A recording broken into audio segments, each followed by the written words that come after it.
Hello বন্ধুরা, আজ আমরা রিপেয়ার করব এই চায়না বোর্ডের চার্জিং সলিউশন। সো এই চায়না বোর্ডের চার্জিংটা কিভাবে কাজ করে, কোন ট্র্যাক লাইনের মাধ্যমে কাজ করে, সেটা আমরা ফুল দেখব। চায়না বোর্ডগুলো সাধারণত দু ধরনের সিপিইউ যুক্ত হয়, এটা 8D সিপিইউ এবং একটা SPD সিপিইউ। সো চার্জিং ট্র্যাকের কিন্তু দুটোই আলাদা। সো আমরা আজ 8D সিপিইউ নিয়ে কাজ করব। সো 8D সিপিইউ ট্র্যাক লাইনটা আমরা ফুল দেখব, ফুল ইনফরমেশন আমরা 8D সিপিইউ চার্জিং ট্র্যাকের নিয়ে নেব। কেননা আমরা যদি এই ভিডিওটা কন্টিনিউ করি ফুল, তবে কিন্তু আমরা সমস্ত বিষয়গুলো জানতে পারবো যে কোথা থেকে কোন ট্র্যাকের মাধ্যমে কত ভোল্টেজ আসছে। সো দেরি না করে ভিডিওটা আমরা শুরু করব। শুরু করার আগে একটা রিকোয়েস্ট, চ্যানেলে নতুন হলে অবশ্যই চ্যানেলটি সাবস্ক্রাইব করে আমাদের সঙ্গে থাকবে এবং একটা লাইক, একটা কমেন্ট এবং একটা শেয়ার অবশ্যই করে দেবে। সো চলো আমরা শুরু করি ভিডিওটি। আমাদের কাছে যে বোর্ডটি আছে, এই বোর্ডের প্রধানত সমস্যাটা ছিল ডেড। সো চার্জিং আইসি শর্ট হওয়ার ফলে ফোনটা ডেড ছিল। তো আমরা চার্জিং আইসিটা ওপেন করে নিয়েছি, ওপেন করার পর সেটা রানিং হয়েছে। এবার আমরা চার্জিংটা ফুল ক্লিয়ার করব। সর্বপ্রথম আমরা দেখে নেব কোনটা কি পার্টস, কোনটার কি কাজ। সো এটা চার্জিং পোর্ট, চার্জিং কানেক্টর, যেটা এখান থেকে ভোল্টেজ ইন হচ্ছে। ইন হওয়ার পর আমাদের পজিটিভ ভোল্টেজটা চলে আসবে এই যে ক্যাপাসিটার, এই ক্যাপাসিটারে চার্জিং সেকশনের যে ক্যাপাসিটার মেন, ওখান থেকে সরাসরি ট্র্যাক লাইনটা এখানে আসছে। এই ক্যাপাসিটার থেকে তবে চার্জিং আইসিতে কিন্তু ভোল্টেজটা যাবে। চার্জিং আইসিতে ভোল্টেজটা যাওয়ার পর চার্জিং আইসি থেকে কন্ট্রোল হবে ভোল্টেজটা। কন্ট্রোল হওয়ার পর সামথিং ভোল্টেজ কিন্তু সিপিইউতে আসবে। সেটা 1.8 হতে পারে, 2.0 হতে পারে, সামথিং ভোল্টেজ সিপিইউতে আসবে। তারপর পরবর্তীতে ব্যাটারি কানেক্টরে যাওয়ার আগে এই যে মানযুক্ত রেজিস্টার, এটা থার্মিস্টার বলে। সো এই থার্মিস্টারে ভোল্টেজটা আসবে। এই থার্মিস্টারে 3.7 সামথিং ভোল্টেজ কিন্তু আসবে। সো চার্জিং আইসির থেকে 3 সামথিং ভোল্টেজ কিন্তু এই থার্মিস্টারে আসবে। এটা কিন্তু রেজিস্টার মানযুক্ত, যেহেতু সেজন্য একে থার্মিস্টার বলা হয়।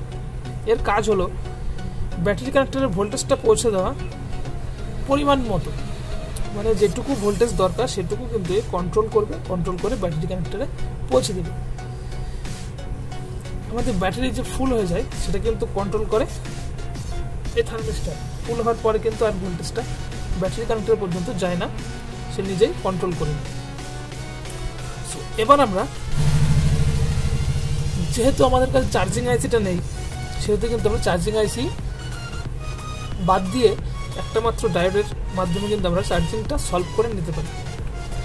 সো এর আগে আমরা দেখে নেব ট্র্যাক লাইনটা ঠিক আছে কিনা। এর জন্য আমাদের মাল্টিমিটার দরকার হবে। চার্জিং কানেক্টর, চার্জিং কানেক্টরের পজিটিভ থেকে ভোল্টেজটা যাবে এই ক্যাপাসিটারে। এখানে যে ক্যাপাসিটারটা আছে, এই ক্যাপাসিটারে আসবে।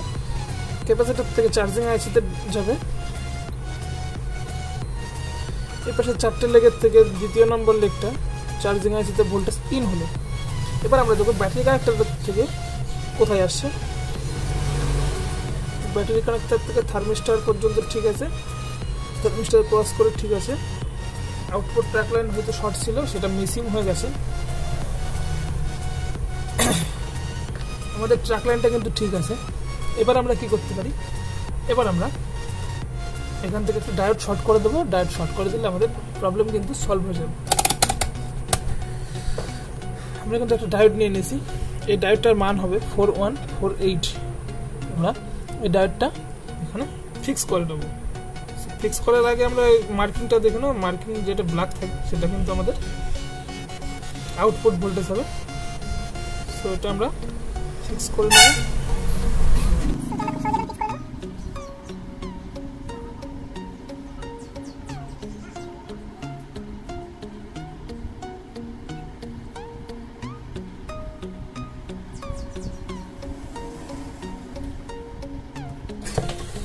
সেখানে আমরা ফিক্স করে নিলাম। এবার আমরা দেখবো এখানে ভোল্টেজটা ঠিকঠাক আসছে কিনা। সেবার আমরা ভোল্টেজটা চেক করে নেব।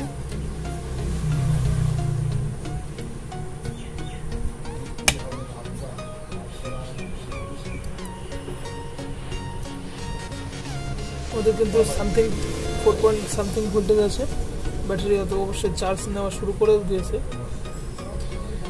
সো ভোল্টেজ ঠিক আছে, আমাদের ব্যাটারি চার্জ নেওয়া শুরু করে দিয়েছে। এখন আমরা ব্যাটারিটা কানেক্ট করব,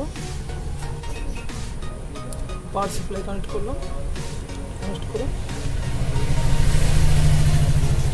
আমাদের কিন্তু কাজ সাকসেসফুলি হয়ে গেছে, চার্জ নিচ্ছে। সো ভিডিওটি ভালো লাগলে অবশ্যই একটা লাইক, একটা কমেন্ট, একটা শেয়ার করে দেবে। চ্যানেলে নতুন হলে অবশ্যই চ্যানেলটি সাবস্ক্রাইব করে আমাদের সঙ্গে থাকবে। তো আজকের মতো এই পর্যন্ত, দেখা হবে পরবর্তী ভিডিওতে। সকলেই ভালো থাকবে।